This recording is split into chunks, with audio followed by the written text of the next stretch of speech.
India TV आपके साथ मैं हूं मीनाक्षी जोशी। बुलेटिन की शुरुआत कर रहे हैं इस वक्त की सबसे बड़ी खबर के साथ। साउथ दिल्ली के लाजपत नगर में डबल मर्डर से सनसनी फैल गई है। लाजपत नगर पार्ट 1 में मां बेटे की बेरहमी से हत्या की गई। बताया जा रहा है कि चाकू से गला रेत कर मां बेटे की बेरहमी से हत्या की गई है। डबल मर्डर की वारदात देर रात हुई। पुलिस के मुताबिक जिस महिला की हत्या हुई है उसकी उम्र करीब 42 साल है, वहीं उसके बेटे की उम्र 14 साल है। दोनों का चाकू से गला रेत कर हत्या की गई। वारदात के बाद से ही घर में काम करने वाला घरेलू नौकर गायब था, जिसके बाद लोगों को नौकर पर शक हुआ। पुलिस ने आरोपी नौकर को गिरफ्तार कर लिया है। पुलिस की पूछताछ में नौकर ने बताया कि मालकिन ने डांटा था, इसलिए उसके बेटे और उसे दोनों को मार डाला।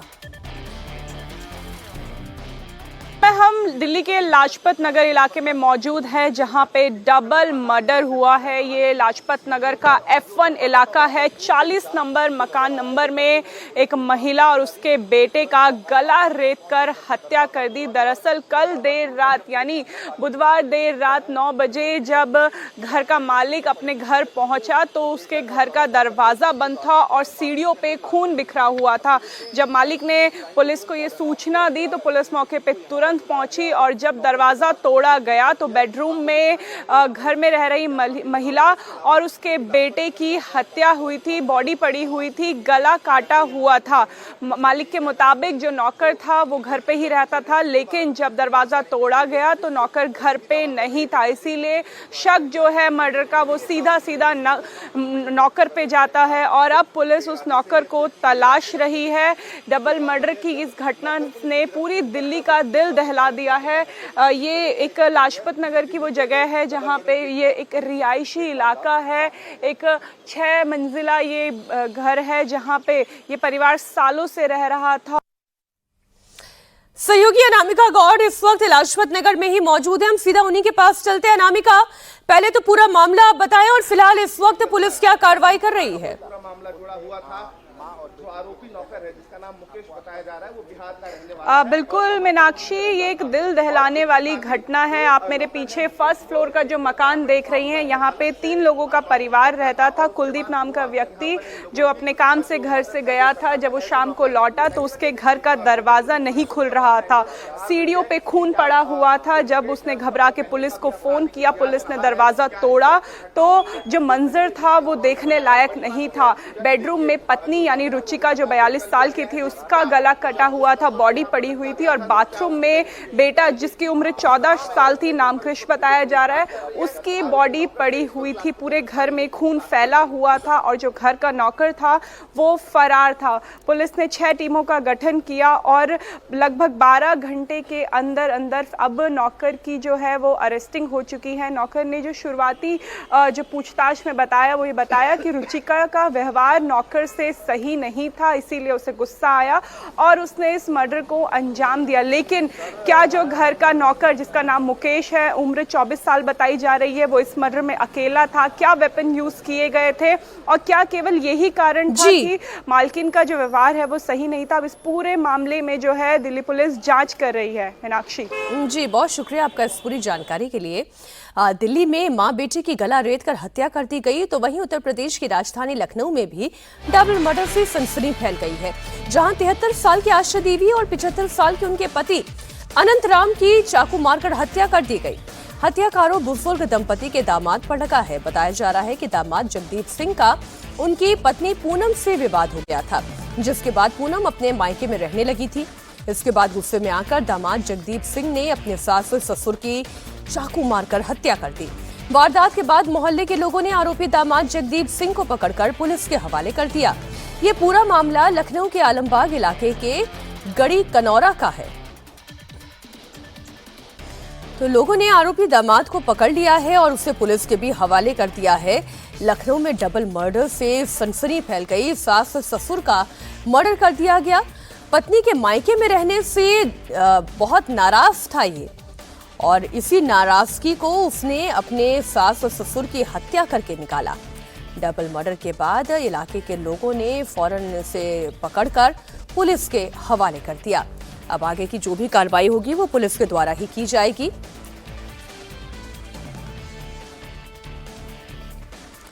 आपने अभी अभी एक खबर देखी कैसे एक बुजुर्ग मां की और उसके बेटे की हत्या कर दी गई दिल्ली में।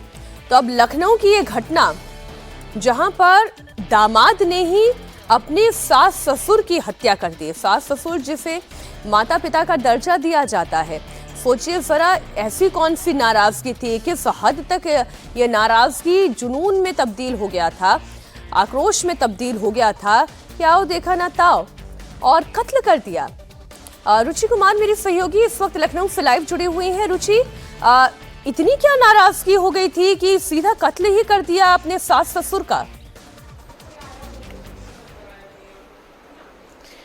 बड़ा सवाल है मीनाक्षी, लेकिन ये कहा जा रहा है कि 10 साल पहले शादी हुई थी पूनम की और 10 सालों में उसको काफ़ी ज़्यादा परेशान किया जा रहा था और अभी अप्रैल में वो अपने मायके आके रहने लगी थी। जो पति है वो कुछ करता नहीं था और पूनम स्कूल में टीचर थी। तो वो जब यहाँ पर आया, इसी घर में वो आया, उसका छोटा 3 साल का बच्चा है और कहा कि बच्चे से मिलना है, तो पूनम ने मिलने दिया। और उसके बाद जब झगड़ा हो रहा था, माता पिता ने रोकने की कोशिश की तो सबसे पहले पिता पर हमला कर दिया। तो ऐसा पूनम का ये कहना है कि उसने डिवोर्स के लिए पेपर्स भी फाइल कर रखे थे और वो चाहता था कि पूनम घर पर वापस आ जाए। और पूनम की हालत आप देखेंगे, आप उससे बात करेंगी तो बहुत ज़्यादा तकलीफ़ में है। उसने अपनी आंखों के सामने अपने माता पिता का कत्ल होते देखा है। तो घर में आपको यहाँ पे हर जगह लोग जिस तरह से रो रहे हैं, छोटा बच्चा है उसका जिसने अपने नाना नानी को अपनी आंखों के सामने मरते देखा है, उस बच्चे को यहाँ से कहीं पड़ोस में भेजा गया है। तो काफ़ी ज़्यादा ऐसी घटना, हत्या होती है और वो भी एक बच्चे के सामने इस तरह की घटना का हो जाना वाकई में उसके लिए किसी ट्रॉमा से कम नहीं है। बहुत शुक्रिया आपका रुचि पूरी जानकारी के लिए। आज से ही अमरनाथ यात्रा की शुरुआत हो गई है। सुबह सुबह पवित्र गुफा में बाबा बर्फानी की पहली आरती की गई है। दर्शन पूजन की शुरुआत हो गई है। बालटाल और पहलगाम बेस कैंप से पहला जत्था निकल चुका है। हर हर महादेव और बम बम भोले के जयकारे लगाते हुए भक्त बाबा के दरबार में पहुंच रहे हैं। श्रद्धा और आस्था का सैलाब उमड़ा हुआ है। बालटाल के रास्ते गुफा की दूरी केवल 14 किलोमीटर है, इसलिए पहला जत्था आज दर्शन करने वापस लौटेगा। पहलगाम के रास्ते निकले दूसरे जत्थे को गुफा तक 48 किलोमीटर का सफर तय करने में 2 से 3 दिन का वक्त लगेगा। आज 4000 से ज्यादा यात्री पहले जत्थे में गुफा के लिए निकले हैं। पहलगाम अटैक के बाद हो रही इस यात्रा को लेकर सुरक्षा के पुख्ता इंतजाम है। यात्रा के रूट पर पैरामिलिट्री फोर्सेस की 581 कंपनियां तैनात है। पूरे रूट को नो फ्लाइंग जोन में तब्दील कर दिया गया है। सीसीटीवी कैमरे लगाए गए हैं। ड्रोन के जरिए पूरे इलाके की निगरानी की जा रही है। 38 दिन तक चलने वाली यात्रा पहलगाम और बालटाल दोनों रूट से होगी। 9 अगस्त को रक्षाबंधन के दिन यात्रा का समापन होगा। बालटाल रूट छोटा रूट है। 14 किलोमीटर की पैदल यात्रा कर यहां से पवित्र गुफा तक पहुंचा जा सकता है, जबकि पहलगाम का रूट 48 किलोमीटर का है, जो 2 से 3 दिन में कंप्लीट होगा। पिछले साल यात्रा 52 दिन तक चली थी और 5 लाख श्रद्धालुओं ने पवित्र गुफा के दर्शन किए थे। इस साल अब तक 3.5 लाख से ज्यादा तीर्थयात्री रजिस्ट्रेशन करा चुके हैं। तत्काल रजिस्ट्रेशन के लिए जम्मू में सरस्वती धाम, वैष्णवी धाम, पंचायत भवन और महाजन सभा में सेंटर खोले गए हैं। इन सेंटर के जरिए रोज 2000 श्रद्धालुओं का रजिस्ट्रेशन किया जा रहा है।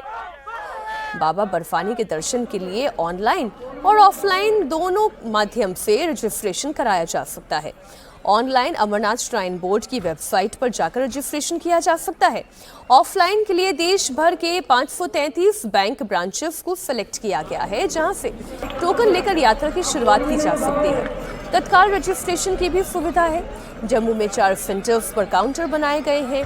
पहलगाम अटैक के बाद पहली बार यात्रा हो रही है। भक्त पूरे जोश में हैं। बाबा के दरबार में आने की खुशी भी उनके चेहरे पर साफ नजर आ रही है। कोई फर्क नहीं पड़ता, बाबा की भक्ति में इस चीज़ों से कोई फर्क नहीं पड़ेगा। बाबा सबसे बड़े हैं, चाहे कैसे भी हो, निरंतर चलती रहेगी। बाबा की भक्ति में हर चीज आते रहेंगे, बाबा का आशीर्वाद प्राप्त करते रहेंगे। लोग हर साल एक जत्था लेके आते हैं 200 लोगों का, जिसमें सभी लोग, महिलाएं पुरुष सभी शामिल होते हैं। ये यात्रा मतलब धर्म के लिए की जा रही है कि सत्य सनातन धर्म की रक्षा हो और लोगों में ज़्यादा से ज़्यादा हिंदू धर्म का वो हो, प्रचार हो। बहुत अच्छा लग रहा है, फर्स्ट एक्सपीरियंस है मेरा। क्या सोच के, क्या ईश्वर से क्या कामना है? सारी कामना है, कोई कुछ मांगना नहीं है बाबा से, बाबा अपने आप दे देता है जो चाहिए। अमरनाथ यात्रा रूट पर कड़ी सुरक्षा के इंतजाम किए गए हैं। रूट की सिक्योरिटी की जिम्मेदारी सीआरपीएफ के पास है। पवित्र गुफा को पैरामिलिट्री फोर्स सुरक्षा दे रही है। सेना और पुलिस का स्पेशल दस्ता भी तैनात है। फोर्स के कुल 581 कंपनियां पूरी यात्रा को सिक्योर कर रही हैं। 10 जुलाई से कावड़ यात्रा भी शुरू हो रही है, लेकिन पिछले साल की तरह इस बार फिर से कावड़ यात्रा के पहले पहचान को लेकर घमासान छिड़ा हुआ है। कावड़ यात्रा से पहले हिंदू संगठन कावड़ मार्ग पर पहचान अभियान चला रहे हैं। आरोप लग रहा है कि मुजफ्फरनगर के ढाबे पर हिंदू संगठनों ने ढाबा कर्मचारी की पैंट उतारकर पहचान चेक करने की कोशिश की और इसे लेकर सियासत भी जमकर हो रही है। इस बीच मुजफ्फरनगर ढाबा विवाद में बड़ा खुलासा हुआ है। जिस कर्मचारी को लेकर दावा किया जा रहा है कि हिंदू संगठनों ने धर्म की पहचान के लिए उनके साथ ये बदसलूकी की, पैंट उतारकर चेकिंग करने की कोशिश की गई, उसका असली नाम गोपाल नहीं बल्कि तजम्मुल है। अपना नाम गोपाल बताने वाले वैष्णो ढाबा के कर्मचारी के आधार कार्ड से यह खुलासा हुआ कि उसका असली नाम तो तजम्मुल है और उसके पिता का नाम मकसूद है। तजम्मुल मुजफ्फरनगर के ही बजहेरी इलाके का रहने वाला है। गोपाल ही तजम्मुल है। इस बात की तस्दीक तजम्मुल के गांव के लोग भी कर रहे हैं। वहीं मुजफ्फरनगर में हुई इस घटना पर अब सियासत भी हो रही है। इंडिया टीवी के पास तजम्मुल के आधार कार्ड की वो कॉपी भी है जिस पर उसका असली नाम लिखा हुआ है। आधार कार्ड पर पिता का नाम मकसूद लिखा हुआ है और गांव का नाम बजहेड़ी मुजफ्फरनगर लिखा हुआ है। तो आधार कार्ड से आइडेंटिटी तो प्रूफ होती है कि ये कहाँ का रहने वाला है, इसका धर्म क्या है, इसका नाम क्या है, इसके पिता का नाम क्या है। वो तजम्मुल है, इस बात से तो इनकार नहीं किया जा सकता। तो फिर सवाल ये उठता है कि गोपाल बनकर क्यों काम कर रहा था। दरअसल ये पूरी घटना 28 जून की है। कावड़ यात्रा से पहले स्वामी यशवीर जी महाराज और उनके समर्थक पहचान अभियान के तहत दिल्ली देहरादून हाईवे 58 पर बने पंडित जी वैष्णो ढाबा पर पहुंचे। इस दौरान हिंदू संगठनों के लोगों ने जमकर हंगामा किया। आरोप यह है कि उनके कार्यकर्ताओं ने पहचान साबित करने के लिए एक कर्मचारी की पैंट उतरवाने की कोशिश की। जिस कर्मचारी को लेकर यह आरोप लगा उसने कैमरे पर अपना नाम गोपाल बताया था। इस पूरे मामले को लेकर विवाद बढ़ने के बाद मुजफ्फरनगर पुलिस ने स्वामी यशवीर जी महाराज की टीम के 6 लोगों को नोटिस जारी कर दिया है। क्या नाम है आपका? गोपाल। गोपाल नाम है जी। गोपाल जी आधार कार्ड दिखाएंगे अपना? आधार कार्ड खोया देखो। मोबाइल में है? मोबाइल सब टूट गया था, एक्सीडेंट हुआ था ना भैया उसमें। गोपाल पूरा क्या नाम है आपका? मेरा नाम देखो गोपाली। आगे कोई सरनेम तो होगा कुछ? नहीं, पूरा नाम मेरा गोपाली जी। क्या जी? आज दिन मेरा दिमाग खराब होता है इस टाइम। अरे मेरा दिमाग खराब हो, बीमार चल रहा। आप पे अपना कोई डॉक्यूमेंट है जिसपे गोपाल लिखा हो? नहीं। क्योंकि लोग कह रहे हैं कि आप मुस्लिम हैं। कौन मुस्लिम है? देखो मैं गोपाल नाम है, सूरज मेरा बाप का नाम है। अब तजम्मुल ने उस वक्त अपना आधार कार्ड तो नहीं दिखाया था, लेकिन उसका आधार कार्ड जैसे ही सामने आया तो वो झूठ बोल रहा है, ये बात भी तय हो गई।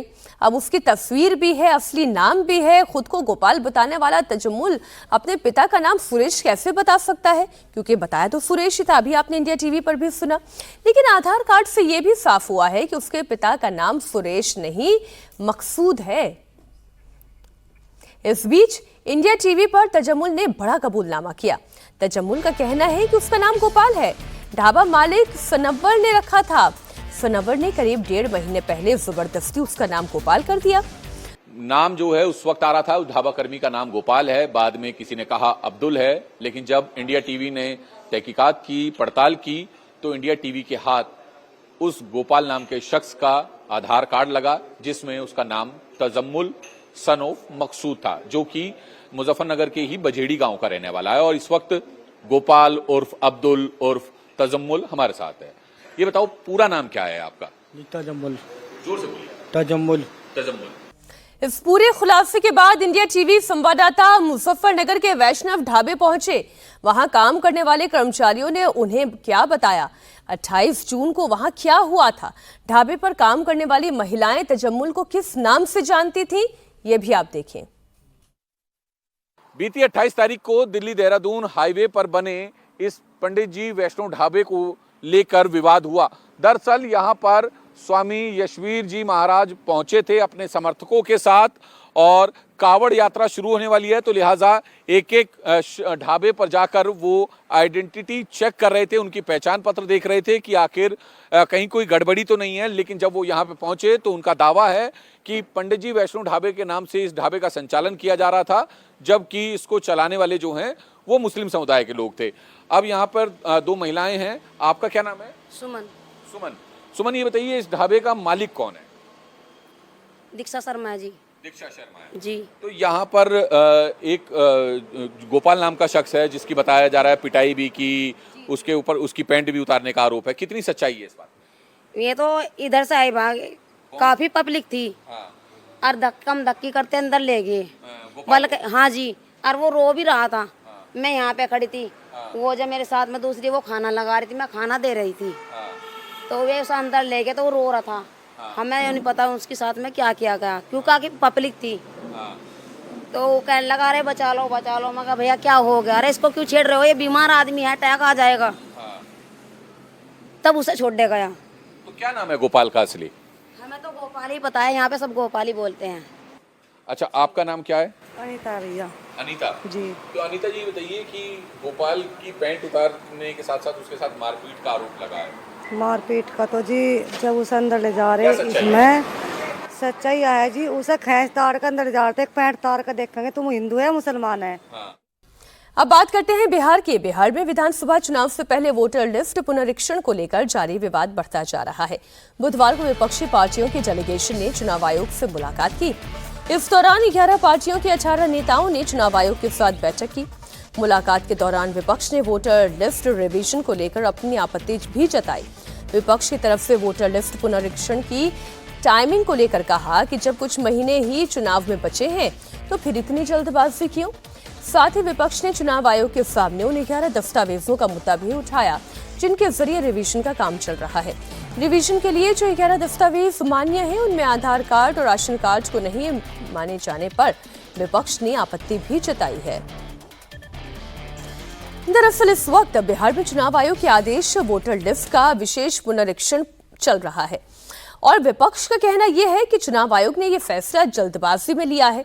1 महीने में इस काम को पूरा करना असंभव है। इस वजह से करीब 2 करोड़ लोगों का नाम वोटर लिस्ट से कट जाएगा। विपक्ष ने सवाल यह भी पूछा कि बरसात के मौसम में जब बिहार का एक हिस्सा पूरे देश से कट जाता है उस वक्त रिवीजन कैसे होगा। आरजेडी नेता मनोज झा ने चुनाव आयोग से मुलाकात करने के बाद कहा कि अगर उनकी समस्या का समाधान नहीं हुआ तो फिर बिहार की सड़कों पर आंदोलन होगा। हमने माननीय चुनाव आयोग से कह दिया, अगर आपकी मंशा एक व्यापक पैमाने पर करोड़ों लाखों लोगों को बेदखल करने की है तो ये कहानी यही नहीं रुकेगी।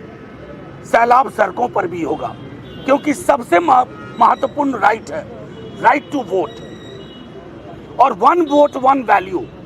चाहे उद्योगपति हो या भूमिहीन किसान हो, अगर आप उसके साथ छेड़छाड़ कर रहे हैं, किसी के इशारे किसी के इरादे, तो उसको खारिज करेंगे। नेता प्रतिपक्ष ने बिहार में भी कहा, चिट्ठी भी भेजी है। हमने एक एक दस्तावेज, अपनी चिंताएं अलग अलग साथियों ने जो न्यूज़पेपर्स में लिखा उनको सौंप दिया है। उम्मीद है कि माननीय चुनाव आयोग दीवार पे लिखी इबारत पढ़ेगा